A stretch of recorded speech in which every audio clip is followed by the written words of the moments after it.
Hello everyone and welcome back to Fly Tying with KC. Today we are going to be tying a variation of the lightning bug, which is one of my favorite Euro nymphs. It combines two of my favorite natural materials, Peacock, herl, and pheasant tail, into a fast sinking, bright and shiny, attention grabbing nymph. For all my Oregonians out there, this is one of my favorite nymphs to use on the Metolius River for those big rainbows and bull trout. To start out today, I've got a Fulling Mill 50-45 jig force hook in black nickel with a matching Fulling Mill 1/8 size bead. Our thread today is going to be 6/0 uni thread, either black or green. If you'd like to go a little smaller, that will work well, as this fly tends to get a little bulky.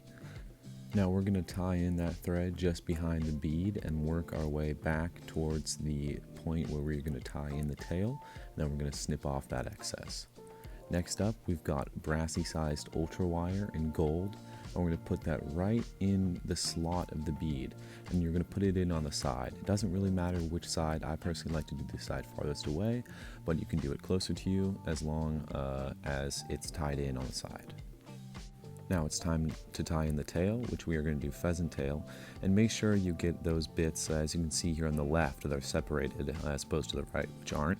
You're going to grab 6 to 8 fibers and lay them out. I like my tails to be about the size of the hook shank, and then we are going to tie that in just behind the bead and wrap back to that tie-in point. And then we are going to advance our thread back forward to the front and snip off the excess pheasant tail. Make sure to keep this for later. Now you're going to want to grab the body of the fly, which is going to be this pearlescent mylar. I do it in the large size. A 2-inch strip should be good for several flies. What you're going to do is going to tie that in on the opposite side from the wire and tie it back to the point where your tail and wire meet, and then advance your thread back forward. Now you're going to want to find those pheasant tail bits you had from before and tie them in directly on top of the fly. To ensure an even body, tie in just behind the bead, advance to the back, and advance back forward. Now we are going to start wrapping our mylar around the fly to make the body. Personally, I like to do one wrap behind the pheasant tail, but it doesn't matter if you don't have room to do this. Make wraps with the mylar all the way to the front and then tie it off just behind the bead.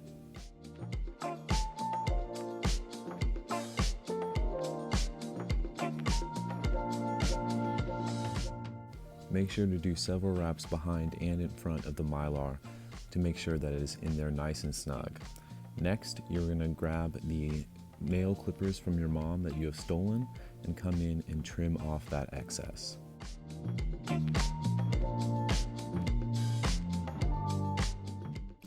Now you want to grab the end of those pheasant tails and wrap them over the top of the fly, then securing them behind the bead with several wraps behind and in front, just like you did with the mylar, and then of course snip off the excess.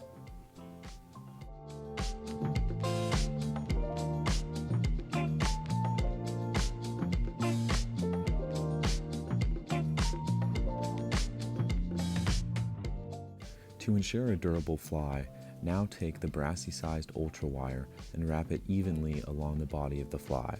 Although the fish don't care if it's even or not, it will do wonders for your OCD.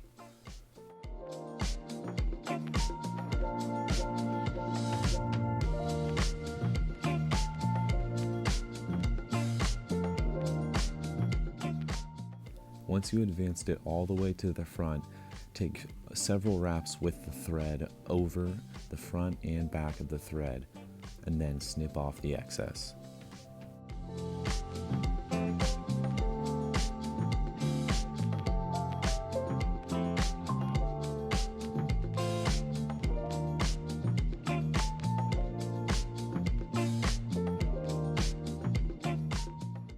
Find the mylar that you set aside earlier, and that is going to be the casing for our fly.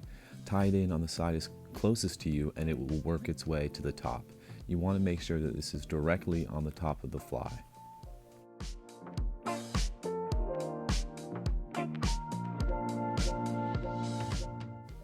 Next up is going to be the collar, which today I'm going to be using strung Peacock herl from Hairline. You can also do an ice dub, but I personally like to use more natural ingredients. Make sure that you tie in a little bit down the stem on the herl, as those tips tend to get ripped very easily. And come in and snip off that excess and make sure it's in there secure. A great tip to make sure that your peacock herl is even is to twist them together. Now, as you'll see as I'm wrapping, it is forming well. Make sure that your thread does not trap them. As you can see, I'm sticking it there in the front. Make several, maybe 3 or 4 wraps, and then tie it off.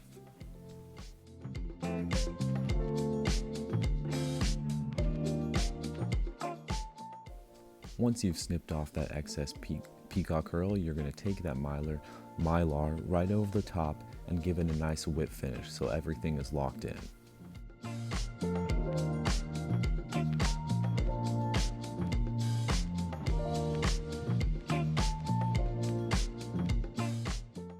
Once again, you're going to want to trim off all your excess materials.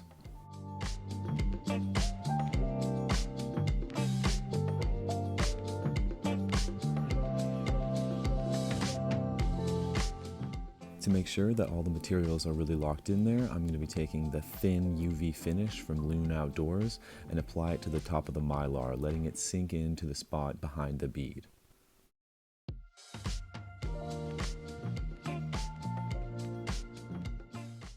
Now I'm going to take my handy dandy Loon Outdoors UV torch and make sure that that finish is really locked in.